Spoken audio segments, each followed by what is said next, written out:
वज़ीर-ए-आज़म इमरान ख़ान जी हिदायत ते स्पीकर ऐं डिप्टी स्पीकर सूदो वफ़ाक़ी वज़ीरनि खां इज़ाफ़ी सिक्योरिटी वापसि वरिती वई।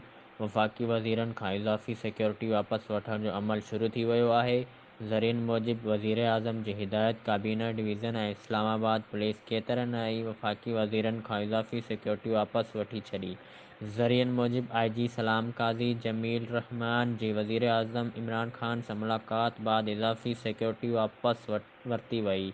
जिन वफ़ाक़ी वज़ीरनि खां इज़ाफ़ी सिक्योरिटी वरिती वई उन्हनि मां शिरीन मज़ारी ऐं परवेज़ खटक बि शामिल आहिनि। ज़रियनि जो चवणु आहे त वफ़ाक़ी वज़ीरनि जी सिक्योरिटी ते 5 अहलकारनि मां 3 अहलकारनि खे वापसि घुरायो वियो आहे। वफ़ाक़ी वज़ीरनि सां गॾु सिक्योरिटी लाइ हाणे इस्लामाबाद पुलिस जा सिर्फ़ 2 अहलकार मौजूदु हूंदा। ज़रियनि जो चवणु आहे त सेनेट चेयरमैन खे ॾिनल इज़ाफ़ी नफ़री बरक़रार रहंदी, जॾहिं त स्पीकर ऐं डिप्टी स्पीकर खे ॾिनल इज़ाफ़ी नफ़री में बि हटाई वई आहे। यादि रहे त वज़ीर-ए-आज़म इमरान ख़ान वफ़ाक़ी काबीना जी गुज़िरियल इजलास में प्रोटोकॉल घटि करण जो फ़ैसिलो कयो।